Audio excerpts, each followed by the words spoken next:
Ji, welcome back to my YouTube channel. This side Aaradhya Singh. I hope आप लोग अपने घर में अच्छे से होंगे, प्यार से होंगे, बहुत ज़्यादा खुश होंगे, अपनी मम्मी पापा के साथ बहुत ज़्यादा प्यारी प्यारी कर रहे होंगे और अपनी लाइफ एंजॉय कर रहे होंगे, पढ़ाई लिखाई कर रहे होंगे। वैसे मैं अपना बता देती हूँ, मेरी लाइफ कितनी वेली हो रखी है। ना मैं कॉलेज जा रही हूँ बिकॉज कॉलेज चल नहीं रहा है, ना मैं इंटर्नशिप कर रही हूँ क्योंकि कॉलेज वाले जो इंटर्नशिप करा रहे हैं वो मेरे पल्ले नहीं पड़ रही, और ख़ुद से मुझे मिल नहीं रही। इंटरव्यू से मेरी ऐसी की तैसी हो रही है।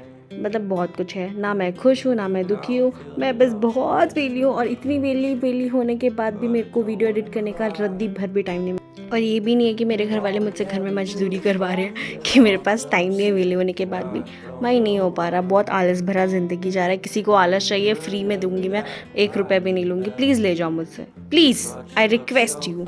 तो चलते हैं हम कुछ शॉपिंग वॉपिंग करने। अभी हम जहाँ से निकलेंगे ना, हम नीलमथे में रहते हैं, तो नीलमथे का जो कैंट वाला रास्ता है, मैं ये सब क्यों बता रही हूँ आप लोगों को, पता नहीं कहाँ से वीडियो देख रहे होगे आप लोगों को, क्या पता। ओ गॉड। तो ये है स्विमिंग पूल वाला एरिया आर्मी कैंट का, और हम ये चाइना गेट से निकलते हुए और जाते हुए अपनी मंजिल की ओर। तो it's just a shopping blog. हम लोग शॉपिंग करने जा रहे हैं। मेरी मम्मी को कुछ घर का सामान चाहिए था, लाइक कर्टन वगैरह चीज़ें, तो फिर हम वही सब लेने जा रहे हैं। हम जा रहे हैं चार बाग के आगे कोई है यार, वो क्या कहते हैं, कंबल कोठी। हम कंबल कोठी जा रहे हैं। और ये मैं उंगली दिखा रही हूँ ना, हम पहले यहाँ आर्मी क्वार्टर्स में रहते थे, पर मेरी डैडी रिटायर हो गए, तो मतलब फिर हमें सिविल में रहना पड़ा। ऑब्वियसली ये था मनोज पांडे चौक। और ये पूरे कैंट कितना सुंदर होता है ना, एकदम ग्रीन सा। और कैंट से अगर कोई इंसान निकल के सिविल में जाता है, अगर वो मतलब लोकेशन पे जाता है ना भाई, उसको तो रहने में बड़ी आफत आती है। बता, पार्किंग का प्रॉब्लम, गंदगी का प्रॉब्लम, इधर उधर का प्रॉब्लम, बहुत सारा प्रॉब्लम होता है। ऊपर से कैंट में ठंडा भी होता है, अच्छा होता है क्योंकि इतने सारे पेड़, वादियाँ पादियाँ जो भी होता है वो सब होता है।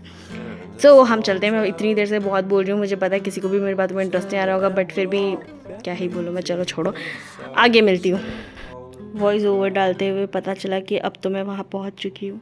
उतर रही हूँ, भगा क्यों रहे हो मेरे को? मैं उतर के जा ही रही हूँ। ये कंबल कोठी क्या लाइट नहीं तो क्या हुआ? मैं कुछ भी कर सकती हूँ, आप मुझे जानती हैं।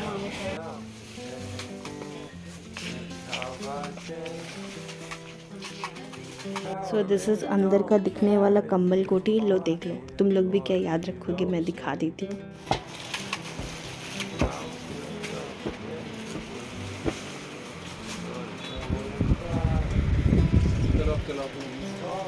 क्या अभी नए 2 पर्दे आए हैं, ये पर्दे लगे भी नहीं हैं।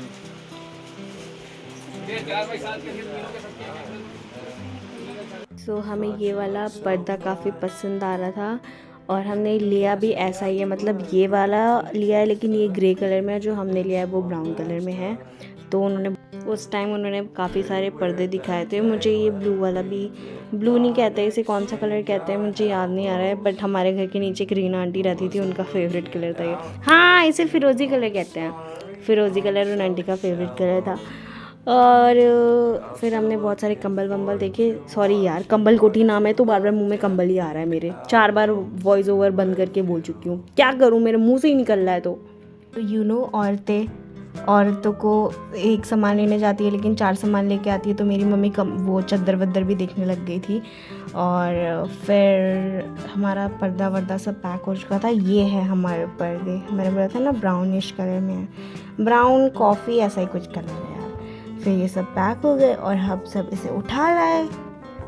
तो एक ये पन्नी हो गई और अभी एक ये ब्लू वाली पन्नी, ये दोनों ये देंगे। इतने सारे कंबल का मेरी मम्मी पता नहीं क्या करेगी।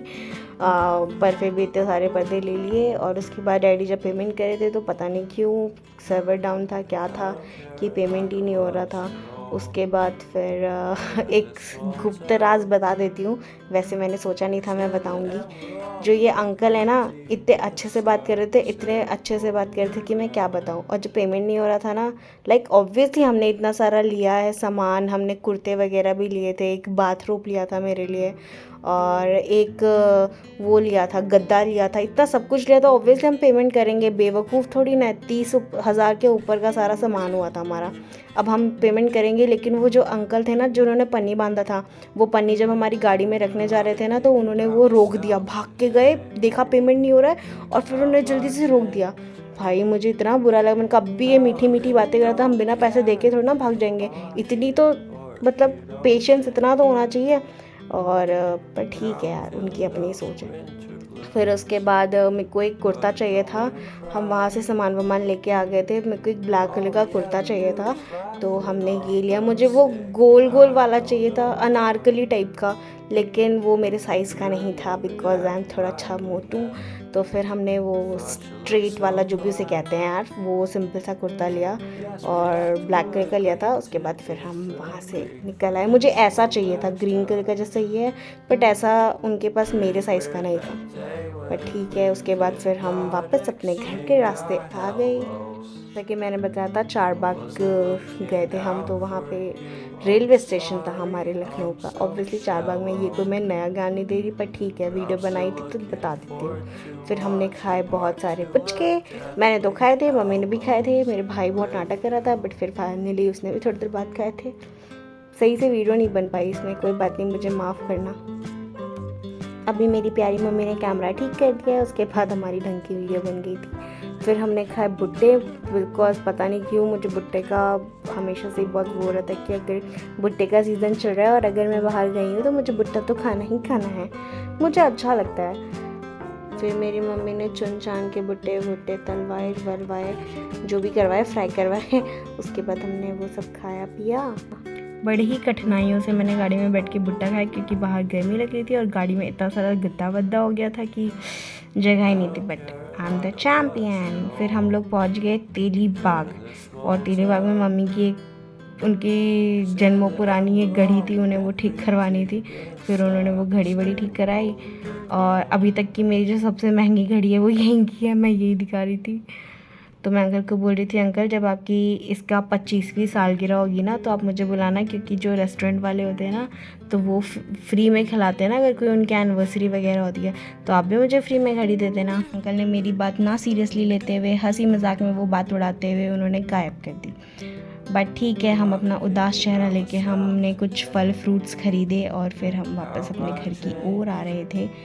और अब फाइनली इतनी गर्मी हो गई थी ना, क्या बताऊँ मैं, पता नहीं क्यों। अभी तो ठंडी हो जानी चाहिए, इतना टाइम हो गया है, जल्दी ठंडी पड़ो। फिर हम अपने घर आ गए थे। मेरा घर JVR रिज़ॉर्ट के पास है, नीलमथे में, जिसको मुझे संपर्क करना हो, गिफ्ट भिजवाना हो, भिजवा देना। वैसे मैं इतनी बड़ी कोई यूट्यूबर तो बनी नहीं हूँ, लेकिन फिर भी औकात से बाहर सपने देखते हुए मैं। सो अगर यहाँ तक व्लॉग देख लिया है तो thank you so much for watching this vlog, and please do like, comment, share and subscribe to my channel. Please subscribe कर देना। Okay bye, Tata.